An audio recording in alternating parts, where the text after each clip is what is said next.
حضرت عیسیٰ علیہ السلام کا معجزہ۔ جب حضرت عیسیٰ علیہ السلام نے ایک مردے کو زندہ کیا تو اس کے بعد کیا ہوا؟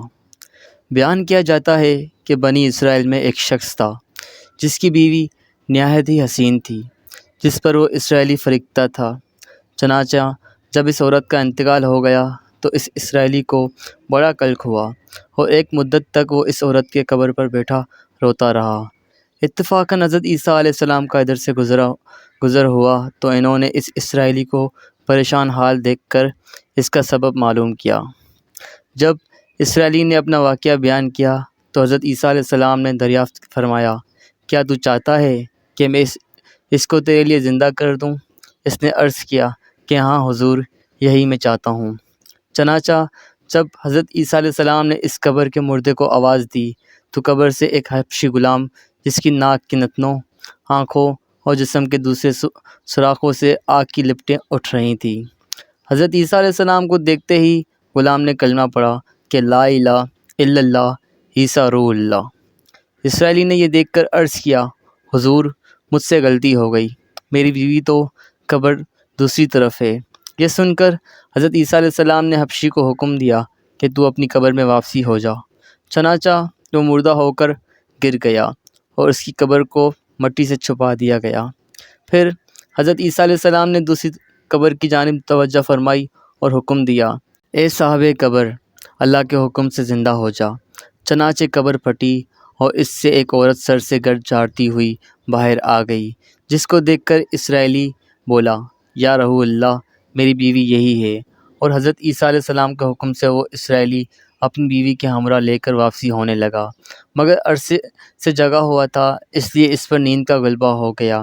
اس نے بیوی سے کہا کہ تیری قبر پر گریہ وزاری اور بیداری نے مجھے ہلاک کر دیا ہے، اس لیے میں چاہتا ہوں کہ کچھ دیر آرام کر لوں۔ بیوی کہنے لگی کہ ہاں، آپ آرام کر لیجئے۔ چنانچہ وہ اسرائیلی بیوی کے زانوں پر سر رکھ کر سو گیا۔ اتنے میں ایک گھوڑے پر سوار ایک شہزادے کا ادھر سے گزر ہوا، جو اپنے زمانے کا یکتا حسین تھا، جس کو دیکھ کر شہزادی از خود فریختہ ہو گئی اور اس کا دل قابو میں نہ رہا۔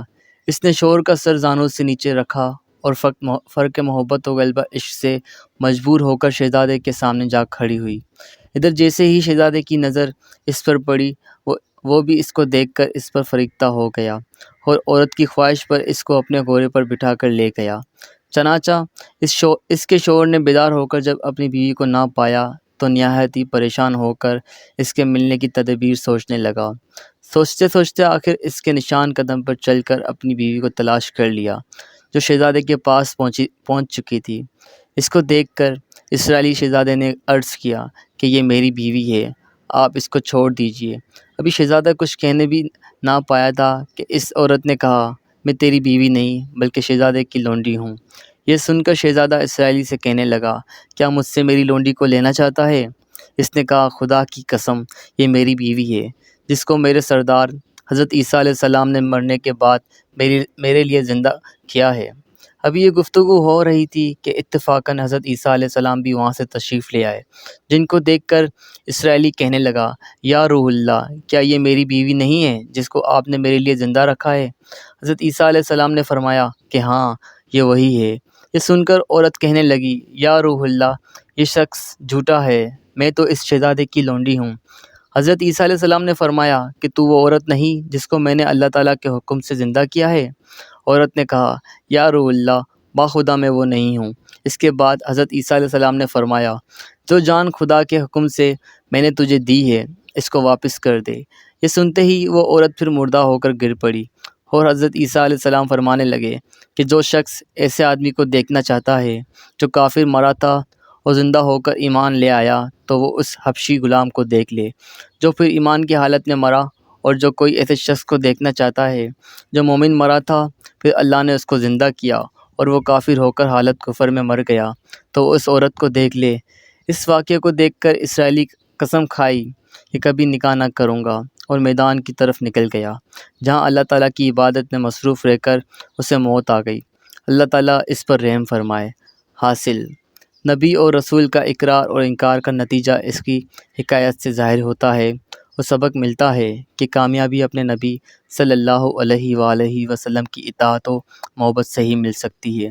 چنانچہ ہمیں بھی چاہیے کہ ہم ہر حال میں اپنے نبی صلی اللہ علیہ وآلہ وسلم کی اطاعت کو سامنے رکھیں، چاہے دل مانے یا نہ مانے، لیکن نبی کریم صلی اللہ علیہ وآلہ وسلم کے طریقوں کو لازمی اپنایا جائے۔ اللہ تعالیٰ اس واقعے سے سبق حاصل کر کے عمل کرنے کی توفیق عطا فرمائے۔ آمین یا رب العالمین۔